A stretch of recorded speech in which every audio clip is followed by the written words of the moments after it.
member for Trinity Spadina. Thank you, Mr. Speaker. I'm going to be splitting my time with the member of Scarborough Southwest. Mr. Speaker, I rise today to give voice to people at risk in my riding of Trinity Spadina. These are people whose lives may be at risk every day, and they face a terrible threat. The risk they face may be even worse if the House proceeds with this piece of legislation. Let us be clear, Mr. Speaker. If this House scraps the firearm registry and destroys the vital information that has been collected, more people will be in danger. More people will be at risk, and the risk will grow. Every one of us in this House, every member of every party, has a solemn duty to protect these people at risk. Every member has a solemn duty to ensure their safety of all Canadians.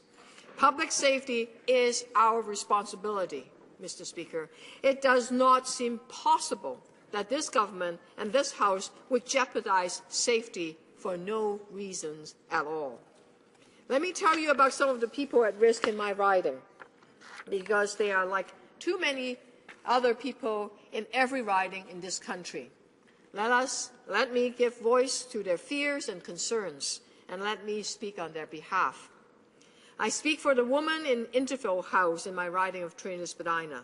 Intervale House is one of our desperately needed shelters for battered women and their children. These women have been victims of domestic violence. They are at risk of physical violence from their spouses. Let us face facts. These women fear for their lives. They fear for the lives of their children. They are vulnerable. They are at risk, and they need protection from violence, and they need our protection. It is our duty to protect them. If we scrap the registry, we will turn our backs on these women and children at risk. That is not rhetoric. It is a fact. The fact is clear. 1 out of 3 women who died at the hands of an abusive spouse is shot. And almost all of the guns are legally owned rifles and shotguns. They are long guns, Mr. Speaker. Those are the weapons that place these women at risk. That is a fact.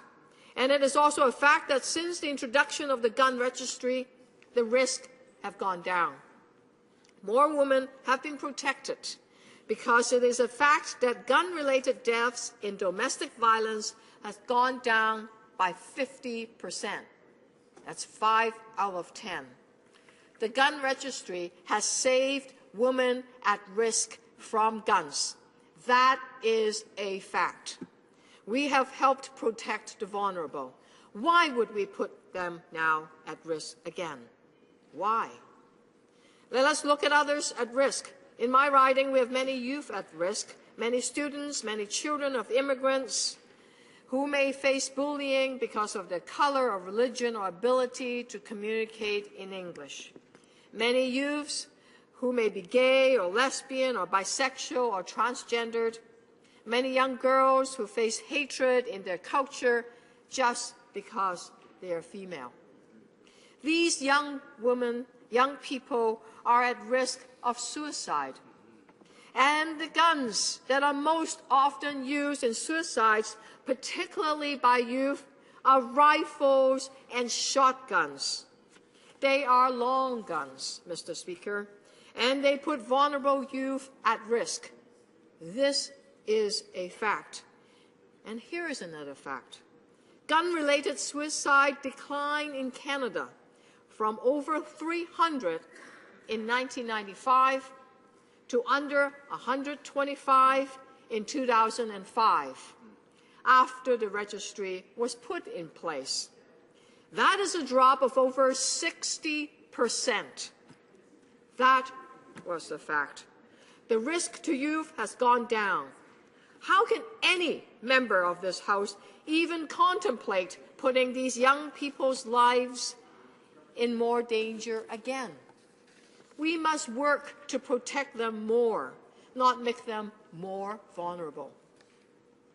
I fear that the Conservative government may turn deaf ears to the voices of these people at risk. even though it is our duty to protect them.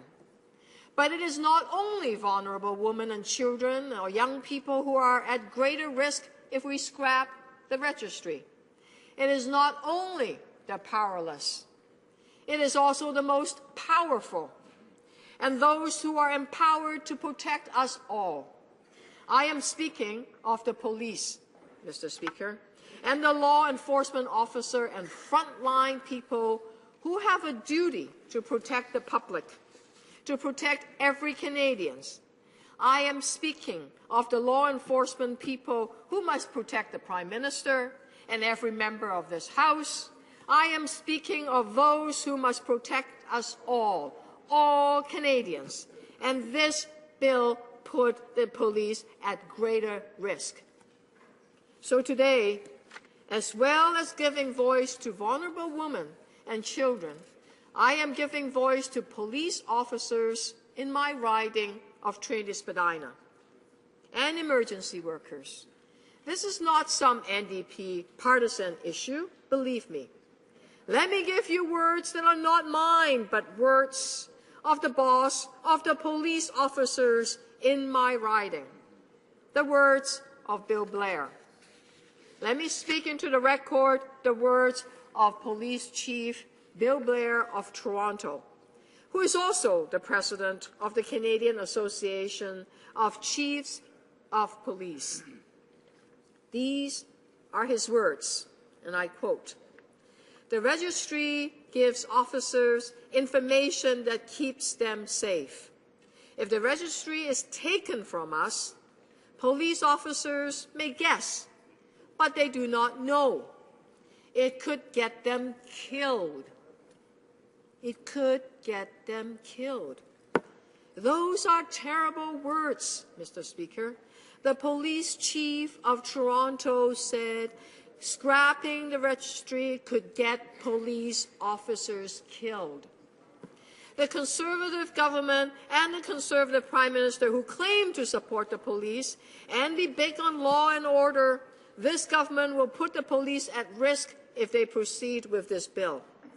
I am not sure the members opposite could hear me, because they said one more time, well, it is true that if this registry is taken away and all the information scrapped, the officers could be harmed, they could even be killed. And it's not just Chief Bill Blair. It is also Daniel Parkinson, the president of the Ontario Association of the Chiefs of Police. And he said, and I quote, "Scrapping the federal firearms registry will put our officers at risk and undermine our ability to prevent and solve crimes. The police say they will be more at risk, so our duty is clear. We must protect the police. We must help them protect the vulnerable. We must not scrap the registry. We must make it better, fix the problems, make it stronger. We must not destroy the information and data that has been collected. We must not let the police use it to reduce. We must let the police use it to reduce the risk of firearms death, of police officers, and of women and children, and of all Canadians." How can this government and this House even contemplate putting people at risk? How can this House contemplate putting a single police officer at risk? These police officers risk their lives for us every day. And this is a fact, and this is that registry, for its flaws, has helped protect our society. This government hide behind great big prisons they want to build for many more billions than the gun registry. The women of Interval House will not feel safer when the prisons are bigger. Bigger prisons will not keep them safe, and they will not keep the police safe. But we can keep them safe. So let us do our duty. Let us save the gun registry, fix it, strengthen it, and work to protect the people we are elected to serve. Thank you, Mr. Speaker.